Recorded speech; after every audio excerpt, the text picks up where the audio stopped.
One thing that the internet has not been very good at yet is providing quality information. There's a lot of information, and if you dig through it, read it all, and educate yourself, you can eventually become a good judge of information's quality too. But if any topic is new to you, good luck getting good, clean information without reading all of the information available and becoming an expert yourself. This applies especially to cannabis, and that aspect of cannabis legalization is such a drag. Patients are literally dying while trying to learn about accurate cannabis dosing and watching videos on how to make FICO.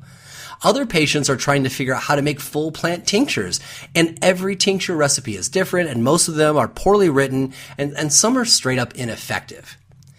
Fake news sites and other media sources that are not really fake, but rather just repeat dumb analysis are everywhere. People with no expertise write about cannabis policy without any real context, and certainly there is enough snark and ridicule in the comments everywhere to be disheartening. Today we're going to talk to one source of cannabis information online that is well-researched, peer-rated, and technologically advanced. You are listening to Shaping Fire, and I'm your host, Shango Los. Today's guest is Max Simon, founder and CEO of Greenflower Media. Greenflower works with the top cannabis experts in the world to create reliable programming to educate patients, cannabis enthusiasts, business owners, and policymakers. Greenflower's Cannabis Health Summit and Cannabis Entrepreneur Summit are the most highly attended cannabis education events ever to take place online. Prior to launching Greenflower, Max produced programming and outreach for Deepak Chopra, rebranded the company, and led technological innovations. He's a down-to-earth communicator who has a profound understanding of technology and how we learn as humans. I've spoken at the Greenflower Cannabis Entrepreneur Summit, as well as recorded a show with them on how best to set up cannabis clubs in your local area. My new program, 7 Mistakes Made by New Cannabis Entrepreneurs, debuts next week on January 3rd at 5 p.m. Pacific. This showing is free and then will be added to the Greenflower library. You can find out more about that event at shapingfire.com/Greenflower. Some call Greenflower the Netflix of cannabis. We will discuss that with Max today. Welcome to the show, Max. Thanks, Shango. I'm glad to be here with you, my friend. I'm glad you could make the time. So let's start by giving folks a little context about where you're coming from, because I understand that you helped Deepak Chopra develop his video outreach program. But tell us a little bit about that and how it informed your vision for what Greenflower Media was to become. Yeah, it's hard to even embrace this now, but over a decade ago, I was the director of consumer products for the Chopra Center, which is Deepak Chopra's wellness center.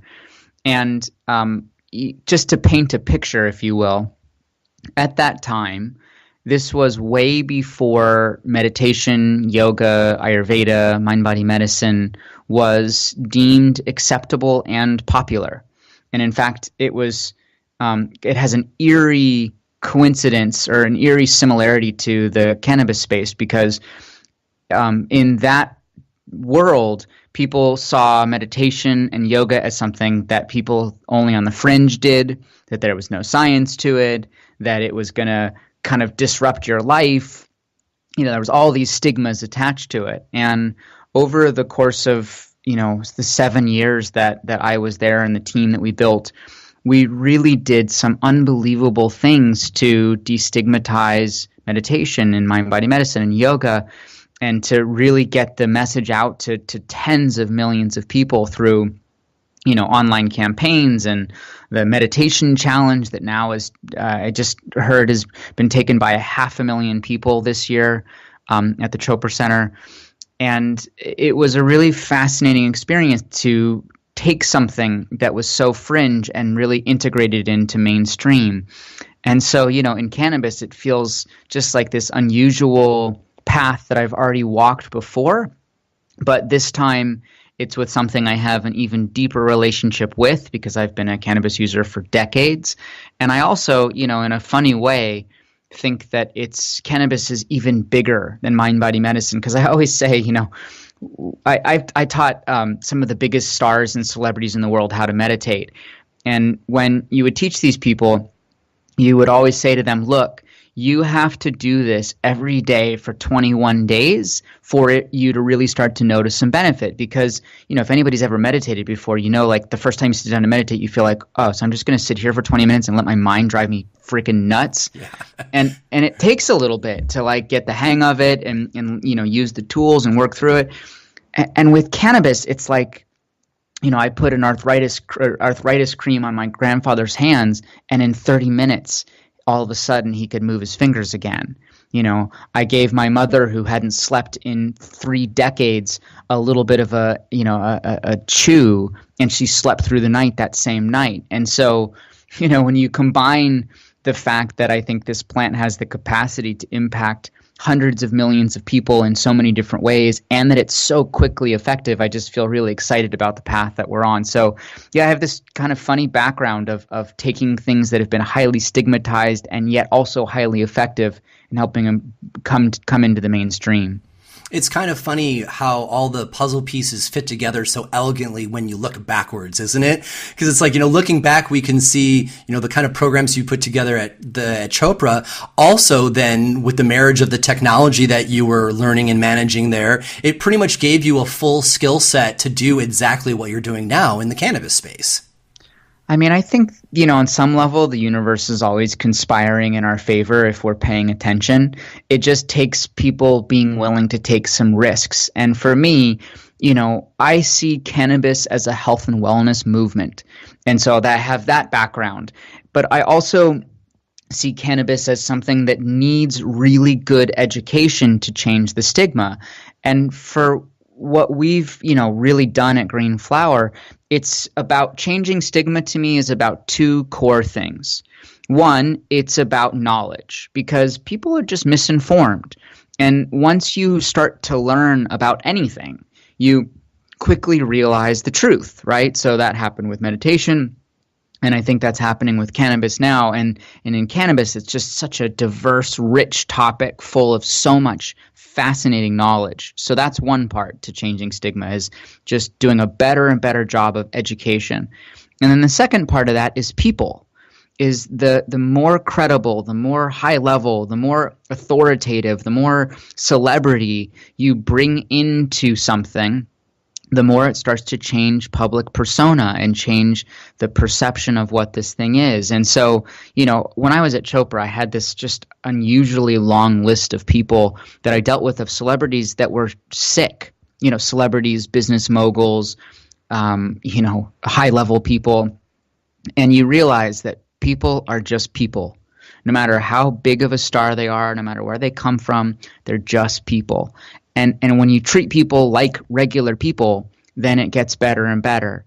And you can kind of allow that relationship to become more and more comfortable. And I think with cannabis, it's the same darn thing, where people might be highly stigmatized, but I'm getting into bigger and bigger circles right now of more and more celebrity-driven, affluent-driven people that are using cannabis because they're not sleeping, or because they got cancer, or because they have pain, or whatever else it is. And so, I'm very proud to have people like Eugene Monroe, who's become such an industry advocate, who is a major part of Green Flower, and people like Steve D'Angelo, who's, been an activist for so long, to be a part of Green Flower. And I feel like if we can just keep doing those 2 things, education and people, then I'm convinced that within 10 years, it'll be the same thing that happened to Chopra. We'll have cannabis shops on every corner, and tens of millions of people will be benefiting from the plant in a more public way. And, I think it's a really interesting thing to be doing now with the background that I have. It really is amazing the reach that Green Flower Media has put together in such a, feels like to me a short period of time. The first time I heard about your company was going into the Cannabis Health Summit that you had, I don't know, maybe it was a year and a half, 2 years ago now. And the funny thing was, I'm knee deep in the cannabis industry, but I didn't get contacted directly. I actually heard about it from a non-cannabis aunt who sent me a newsletter that you all put out and said, oh, look at this great Cannabis Health Summit. It might be something that you would be interested in, Shango. And you know what? She was totally right. And I was stoked that you had all of these, amazing cannabis health experts that were all going to be streaming for free. And I'm like, oh man, I'm going to sign up for this. So I signed up for it. And over the course of the weekend, I probably caught 8 speakers or so. And then after that, you did the Cannabis Entrepreneur Summit, which I was very grateful to have been invited to. So my question for you is that, when you put together one of these summits, it's like 2 days, it's all the top minds in cannabis, and these are really busy people. I can imagine getting all these folks together over one weekend was like herding cats. Did you find it challenging to pull everybody together at the same place? Well, here's the thing about experts, and this is something I've learned after being in the kind of experts business for a decade, because after I left Chopra, I started a company that trained over 8,000 thought leaders on how to build digital marketing systems to get their knowledge and their wisdom out into the world. And so I have this kind of deep, vast experience with with experts. And what I've learned is that when somebody acquires enough knowledge to feel like they have something of value to share, what people are really looking for most is two things. They're looking for a platform, right? We want to be able to reach more people. And secondly, we're looking for ways to enhance our visibility and credibility in greater ways.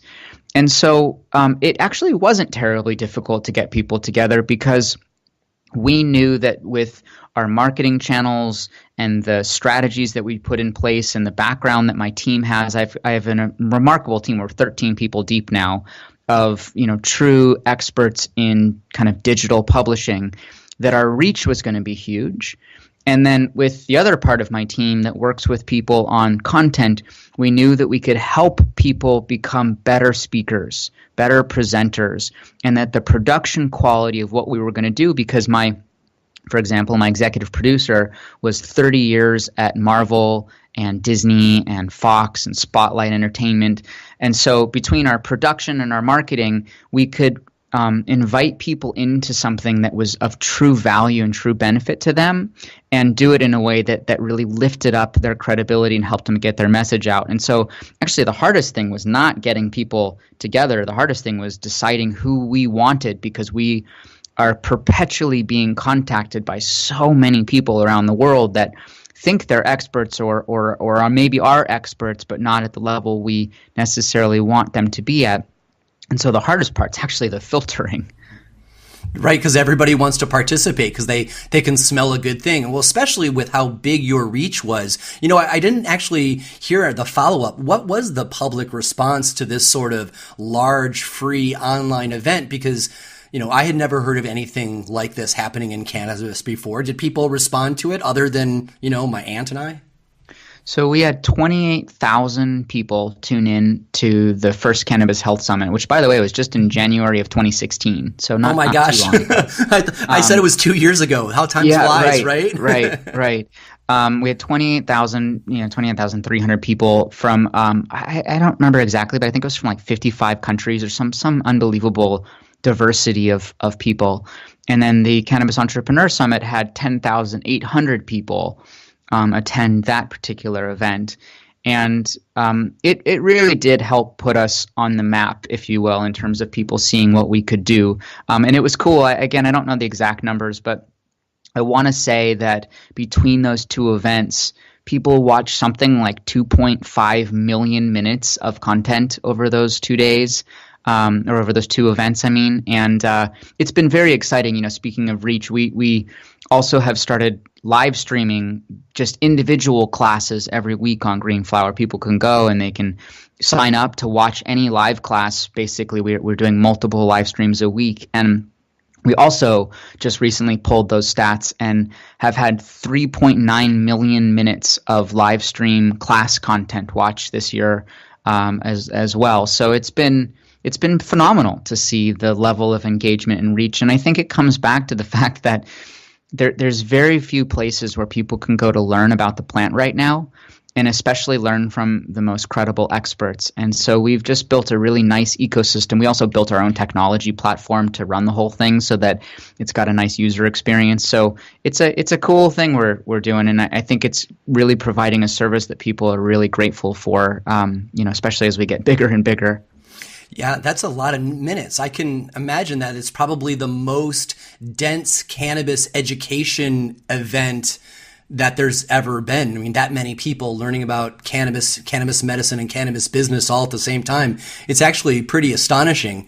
So thanks, Max. We're going to take our first short break and be right back. Today's guest is Max Simon of Greenflower Media, and you are listening to Shaping Fire. If you like podcasts like Shaping Fire, chances are that you will like audiobooks too. Pretty much audiobooks are like podcasts, except with less stuttering, better production quality, and more targeted topics. Yeah, I know. I make audiobooks sound better than a podcast, and maybe they are. But I get you. I like podcasts too. I like to learn from people talking to me while I'm doing something else, like, driving or cleaning my house or making dinner or even being at work, whatever. Here's the thing. Audible.com has an offer I want to tell you about. Right now, they are offering a trial of their audiobook service for absolutely free. You can go to shapingfire.com/audible and you will get a free audiobook, straight up. You can listen to it on your mobile device, on your computer, or you can download it and listen to it, pretty much anywhere. It's really simple. Of course, they really want you to subscribe to their service forever and enjoy more and more audiobooks. But as cannabis users, you also know how this goes. The first one is free. They're going to hate I've said that, but it's pretty great. I listened recently to Smoke Signals by Martin Lee from projectcbd.org. Martin's book is a classic of cannabis advocacy. He explains the history of cannabis in America, THC and CBD cannabis science, and why cannabis policy in America has gotten so jacked. If you consider yourself a cannabis person, this book really is a must. Talking cannabis, we all sound radical just because we're talking about weed, but if you learn the history and science of cannabis, suddenly you become smart and trustworthy to people. The book was really incredible, and there's no doubt that Martin Lee is the real deal. You can get the book for free just for doing the trial. If you don't want to listen to a cannabis book, that's cool too. There's everything else. There's sci-fi and history, biography. Hell, you can even listen to a book about card counting in blackjack. Whatever, it's all pretty rad. So here's the deal. Your first book is free. It's easy to sign up. It's easy to quit. But they do a pretty good job making me want to stay every month. Just check it out. Go to shapingfire.com/audible to find out more. Welcome back. You are listening to Shaping Fire. I'm your host, Shango Los, and our guest this week is Max Simon, founder and CEO of Greenflower Media. So before the break, we were talking about, just how many people that you're reaching now with Greenflower and how behind it is this structure of technology and experienced people. And, one of the things that occurs to me is that, over the time that I've been following Greenflower, it does feel like you have changed the direction or the business model at least once. And, so many entrepreneurs, they're either poo-pooed by their friends for changing, or they themselves feel shame for changing the direction of their company.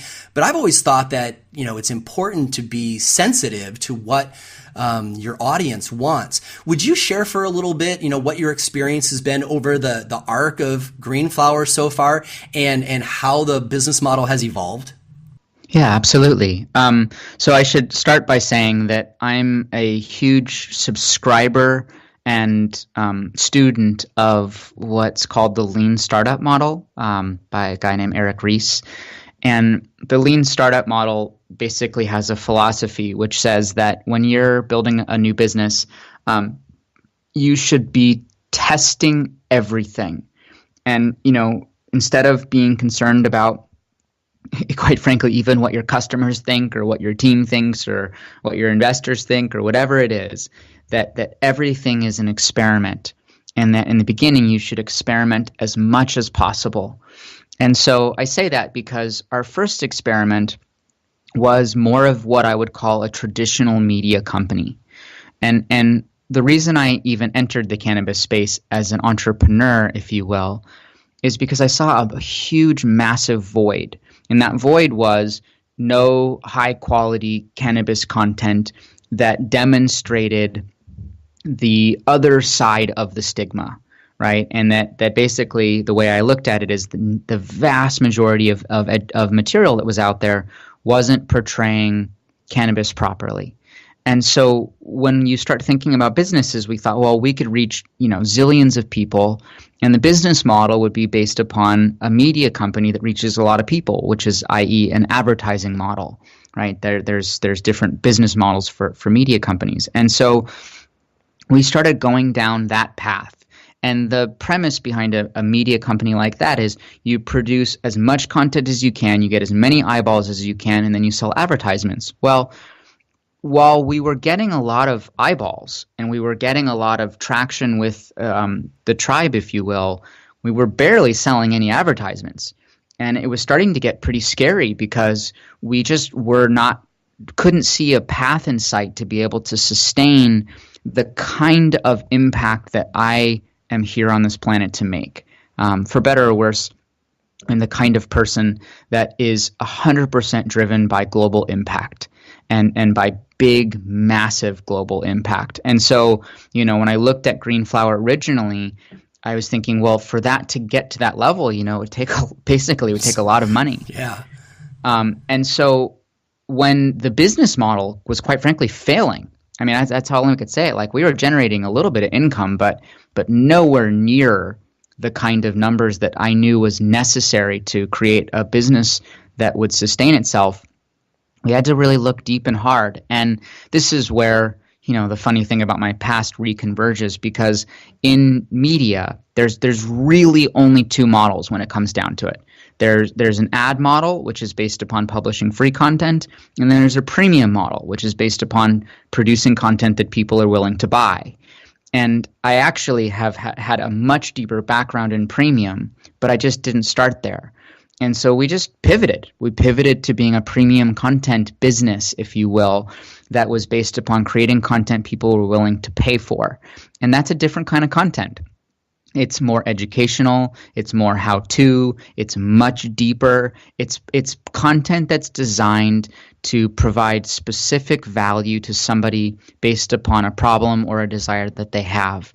And it was the greatest decision we could have made because, one, there was very few people doing this, and if they were, they weren't doing it well.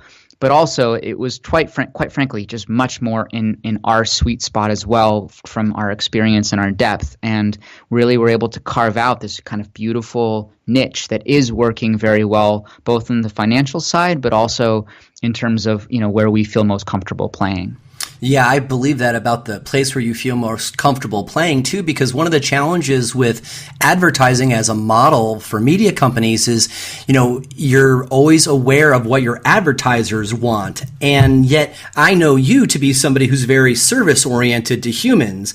I can imagine that a premium model where the audience is helping pay for the content is way more, emotionally effective for you, because that way your loyalties are not split between advertisers and the audience. It's everything that you can do for the audience to create value for them is what was what you're supposed to be doing. And I can see that fitting a lot better. And the nice thing about it for us as well is that it really does allow us to use our tribe, as I call it, or our audience, if you will, to guide the direction of where we go, right? Because a premium content model, if I was to get really granular for a moment, it's really actually just about solving problems for people that they believe are valuable enough to pay for. And so when you start moving into premium content, it's just saying, how do we create increasingly more valuable content? And we do that by asking people. At this point, we've got tens of thousands of data points because of our technology about what are the issues people are struggling with. So, for example, one of our most popular classes was about cannabis and creativity. And that was because people were really struggling to find a way to use cannabis to enhance their creativity without making them anxious. And I wouldn't have thought that, right? That was something that I wouldn't have known unless our audience told us, like, hey, here's a problem I'm having. A lot of people that are creative were either getting really anxious, or they weren't finding the right way of doing it to enhance the way they think about stuff. And it just kind of was a surprising data point for us. But because our model is based upon creating more and more valuable content for the people that are paying for it, it's become a nice kind of self-perpetuating loop to design stuff that's really valuable to them. I think that makes a really good case, too, for listening to your customer base. For everybody who's listening, who's an entrepreneur, that you can get really great insight if you're making sure you read the emails that are coming in your email box from your customers. They can show you roads that you had not considered yourself. And you have to ask. I mean, it's really uncomfortable to ask people for what to do, not even what to do, but what to do better. I mean, really, that's at the end of the day, that's what it is. It's like, how do we serve you better? What are we not doing that you'd like us to do? What are we doing wrong? And it's a very uncomfortable experience because, everybody wants to have all the answers. But again, that's also very much a lean startup principle, is you want to be constantly trying stuff and then reviewing how people responded to it. So it's necessary, I think, quite frankly. Well, while we're talking about uncomfortable things about being an entrepreneur and running a startup, let's talk about raising money real quick. Entrepreneurs are often really shy to the fact that they have to raise money. And I know that you've raised money successfully for a few businesses. What advice do you have for cannabis entrepreneurs who are raising their own capital? So actually, just to clarify, this is the first business that I've had to raise real money for. I've raised a few $100,000 here and there for other stuff, but friends and family in my network wasn't that difficult. This was the first business where I had to fully go out and hit the road and go pitch and do that whole thing. And holy smokes, I tell everybody I know these days that it was the deepest, and still continues to be the deepest and most profound learning curve I've ever gone on in my professional career. So I'll start by saying raising money is definitely not for the faint at heart. And I've failed more times than I've ever failed at anything in my entire career so far at raising money. And that's been really humbling. So that's the first thing I would say is you have to be really prepared to deal with rejection in a way that I just wasn't. I mean, I wasn't thinking it was going to be this hard. So that's the first thing I would say. The second thing I would say is that I've learned some really fascinating things about investors in this last period. We've now raised a few $1 million. And one of the things that I've learned is that people always think that you need to go and pitch an investor and that, they're the prize. In some level, psychologically, what's happening for people is, I need your money.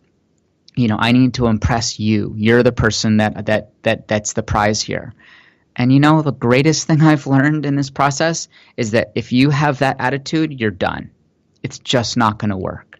That you have to come up with the ways of thinking about yourself and your business and what you're doing and the energy that you cultivate and the story you tell and the way you approach people, so that you're the prize and that you're giving them an opportunity to get into playing with you. Because if they feel like you're chasing them, you're never going to close a deal. But if they feel like they're going to miss something by not chasing you, that's when people start to actually write checks. And so, I mean, I could talk to you for literally days on the investment thing, but that's the single most important lesson that I've learned is you have to psychologically turn the tables to making you the prize, even if you're just starting out. That makes a lot of sense because you're removing that duality that I'm negotiating with you and you're the other. Instead, you're stepping across a line and embracing what it is they want for themselves. So now you're on the same side, and I'm sure that the capital conversation becomes way easier at that point.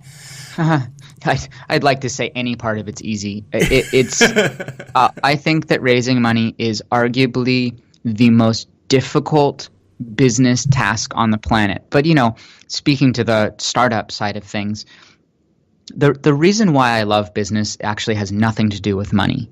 I'm not a very money-driven person, even though I think it's very important to focus on money. I'm driven find business by two things primarily. One is impact, as I said many times before. I think that's my number one motivation, is I feel like if we're here on this earth, we're here to do something that contributes. So that's my number one drive. But the second is the leadership opportunity, or you could say it is a leadership challenge. And raising money is so far been the single greatest leadership challenge I've had to take on in business thus far. And if you can frame it that way, I hear most people, I hate raising money, it's the worst, and it could be really hard. But it's an amazing leadership challenge to step into. And I have learned more about the psychology of desire and persuasion and urgency by becoming better and better at raising money than any single activity I've done in the history of my career. Thank you for that, Max. We're going to take another short break and be right back. Today's guest is Max Simon of Greenflower Media, and you are listening to Shaping Fire. Businesses everywhere are constantly striving to reach out to people through advertising. We all know, though, that trying to reach a cannabis audience with a quality message is actually pretty difficult. That's why many people choose to advertise on the Shaping Fire podcast.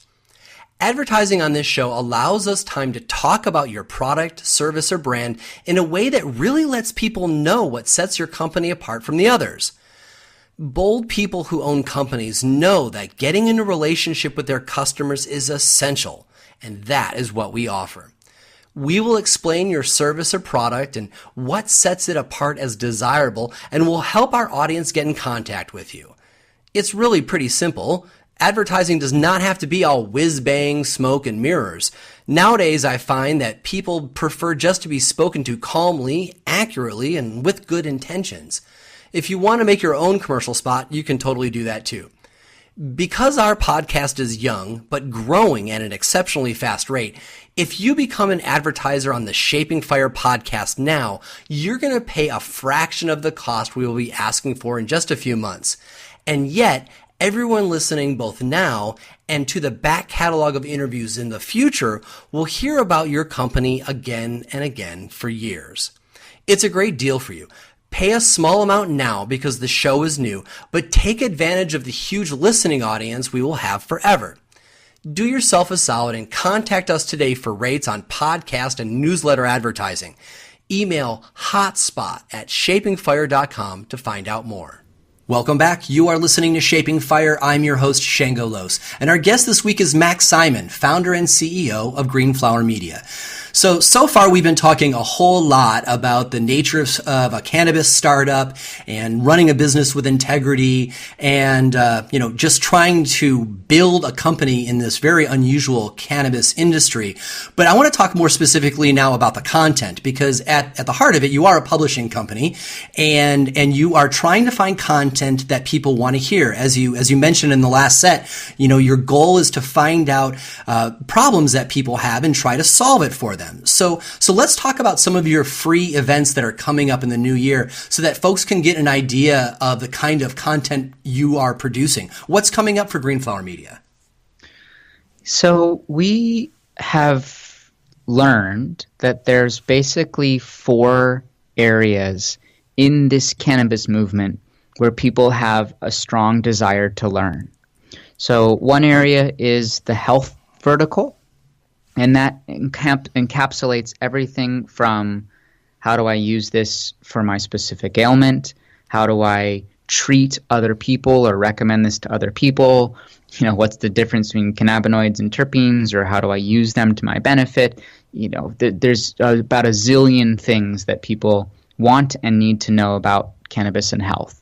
So we have a tremendous diversity of classes in those places. I would say so far that's probably been our strongest place because of, again, a lot of our health background. A lot of people on the team have a very strong health background, including myself.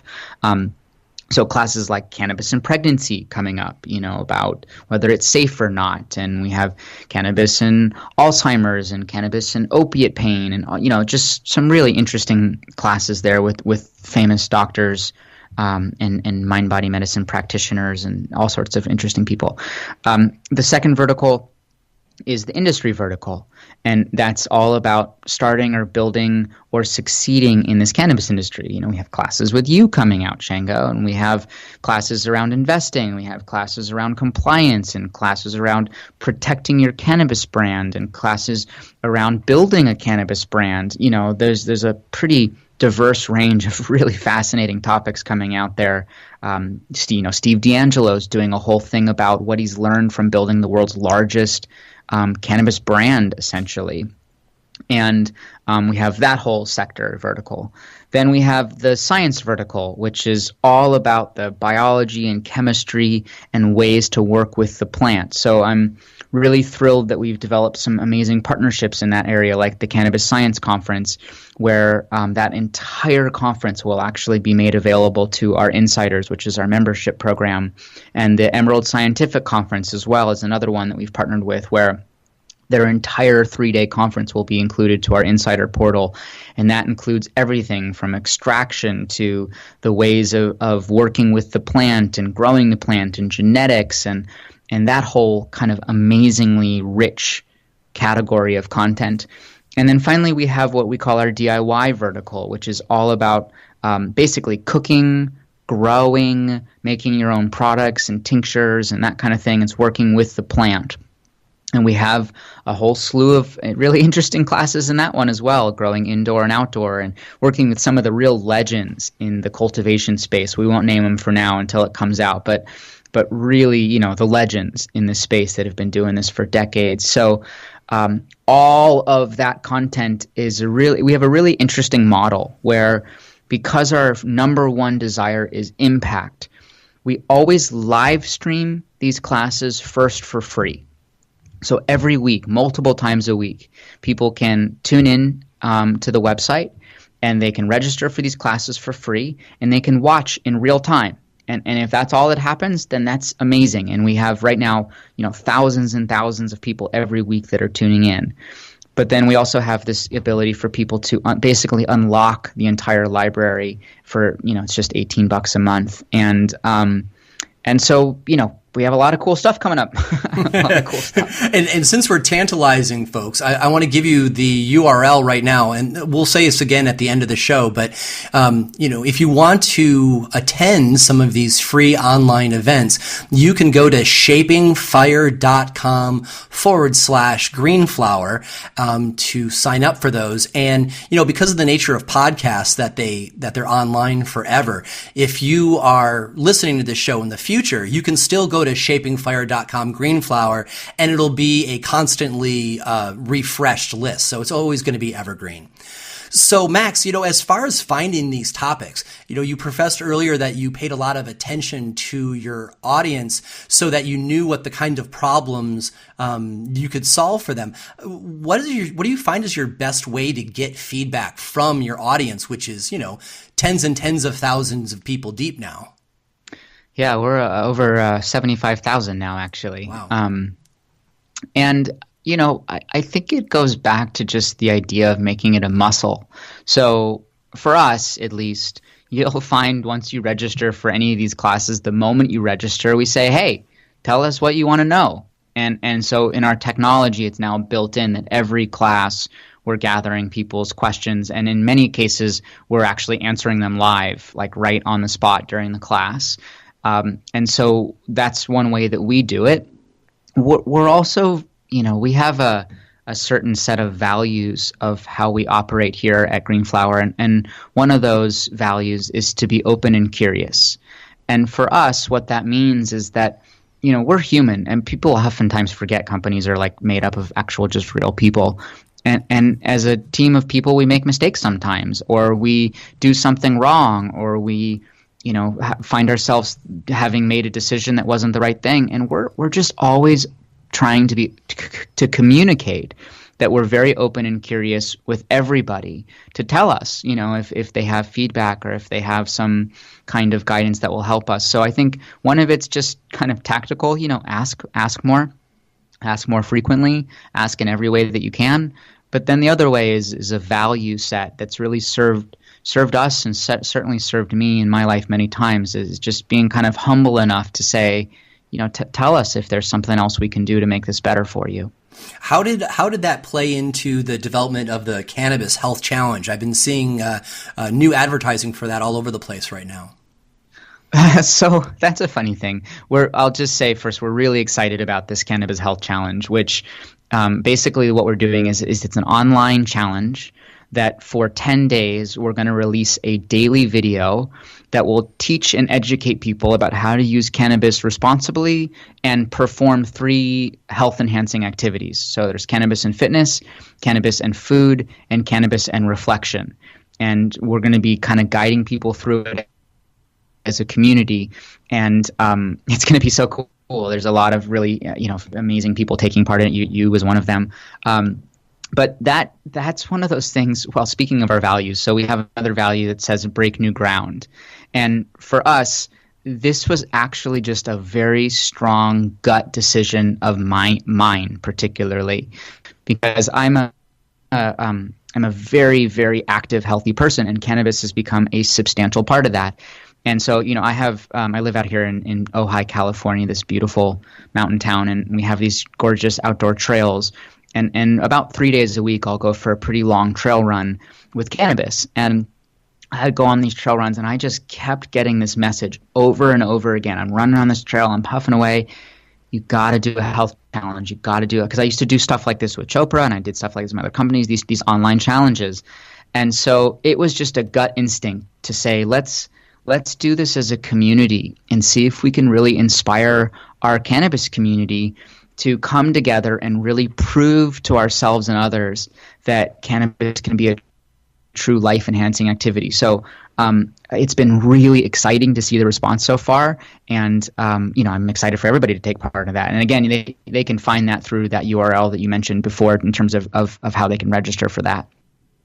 So Max, before we go, I wanted to talk about this tagline that I'm hearing about Green Flower Media in the press. I'm reading folks refer to your new subscription service as the Netflix of Cannabis.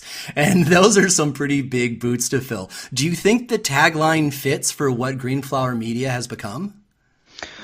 Well, so yes and no. I mean, the thing that the reason why they're calling us that is because we have this program called Green Flower Insider.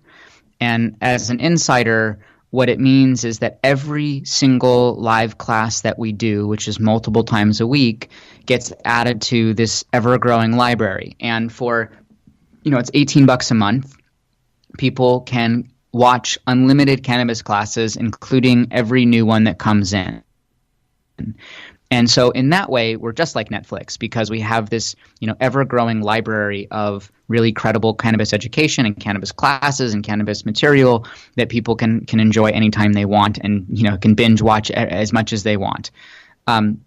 Where we differ is that our content is really more like classes, and in that regard, we have a different model, which is more like a lynda.com or a Udemy or a Creative Live, because we're actually teaching people. And so for most of the cases, if you were to go to a cannabis seminar or a cannabis event, you'd have to spend hundreds and hundreds of dollars or sometimes thousands of dollars to go and listen to these people speak to learn. And we have those same thousands and thousands of dollars of education, but it's just $18 a month. And so we love that people are seeing how big what it is that we're doing, but because we're so education focused and value driven, and Netflix is more of an entertainment platform, it kind of works, but it also doesn't, and we kind of see ourselves more as, we would compare ourselves more to like a lynda.com of cannabis more than a Netflix, but certainly the fact that we unlock every class in our library, people for less than the price of a pizza is something that people have been really excited about. Yeah, well, I certainly get the excitement. I feel it too. It's, even though I spend most of my time interviewing folks and getting to learn about exactly what I want to learn in cannabis, it's always nice to see what the new addition is to the library so that, in the evening when I'm eating dinner or something, I can watch and learn something that I didn't already know. Well, Max, thank you so much for all the work that you're doing to educate folks on cannabis and kind of like raising the torch. And I really appreciate you taking some time out of your busy schedule to be on the show today. It's an honor to be here with you, and I'm really glad to participate in this kind of amazing thing that you're building as well. Max Simon is founder and CEO of Green Flower Media. To find out more about Green Flower Media's free online events as well as their cannabis video subscription service, you can go to shapingfire.com/greenflower. You can find more episodes of the Shaping Fire podcast and subscribe to the show at shapingfire.com and on Apple iTunes, Stitcher, and Google Play. If you enjoyed the show, we'd really appreciate it if you'd leave a positive review of the podcast wherever you download. Your review will help others find the show so they can enjoy it too. On the Shaping Fire website, you can also subscribe to the weekly newsletter for insights into the latest cannabis news and product reviews. On the Shaping Fire website, you will also find transcripts of today's podcast as well. For information on me and where I will be speaking, you can check out shangolos.com. Does your company want to reach our national audience of cannabis enthusiasts? Email hotspot@shapingfire.com to find out how. Thanks for listening to Shaping Fire. I've been your host, Shango Los.